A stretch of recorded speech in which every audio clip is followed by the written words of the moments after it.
Hello friends, welcome back to our channel Rajshri channel.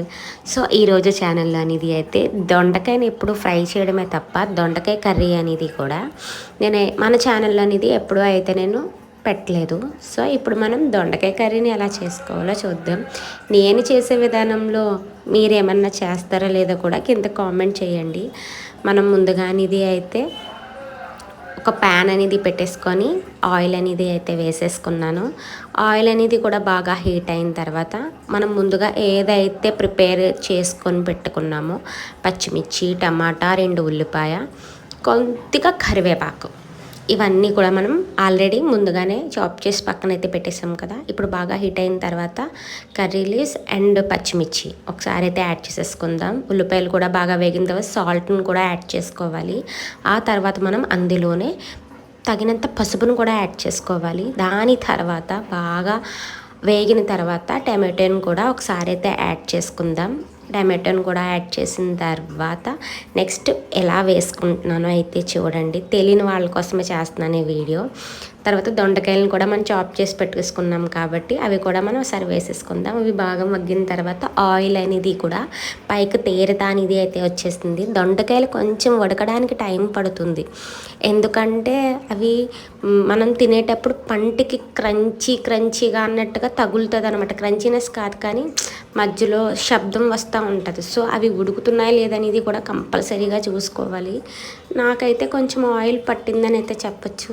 So నేను తక్కువ ఉన్నాయి ఇంట్లో, పక్కేమో డ్యూటీకి టైం అయిపోతుంది. సో ఉన్న దాంట్లో నేను త్వరగా చేసుకోవాలి కాబట్టి నేను ఇంకా కర్రీయే అనేది ఫిక్స్ అయిపోయాను. ఎప్పుడు ఫ్రై చేయడమే తప్ప కర్రీ అనేది చాలా రేర్ అనమాట నేను.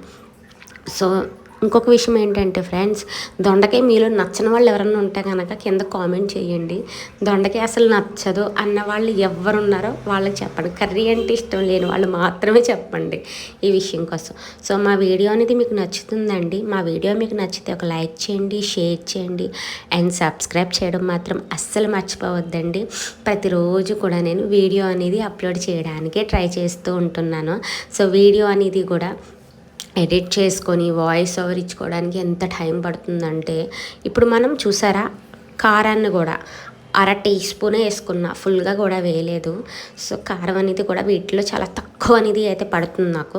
సో నేను కారాన్ని కూడా యాడ్ చేసుకొని కారంలో ఉన్న పచ్చి వాసన అనేది పోయేంత వరకు అయితే వేయించేసుకోవాలి.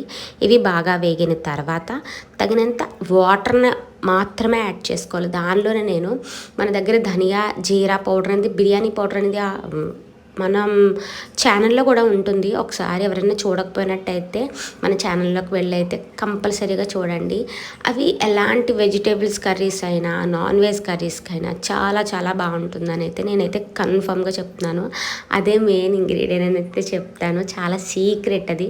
కానీ ఆ పౌడర్ అనేది మనం చేసుకొని పెట్టుకోవడం వల్ల ప్రతి కర్రీలోకి అనేది అయితే సూపర్ టేస్ట్ అయితే వస్తుంది. నాకైతే చాలా బాగా వస్తుంది. సో ఫ్రెండ్స్, మీరు ఎన్ని విధాలుగా దొండకాయ కర్రీ అనేది చేస్తారు చెప్పండి. సో నేను 1 గ్లాస్ అనేది కూడా ఫుల్గా వేస్తున్నాను అనమాట. ఇవి ఒకసారి అయితే హై ఫ్లేమ్లో అనేది 10 మినిట్స్ అయితే పెట్టాను. తర్వాత ఒక 5 మినిట్స్ అనేది కూడా మీడియం ఫ్లేమ్లో అనేది అయితే పెట్టాను.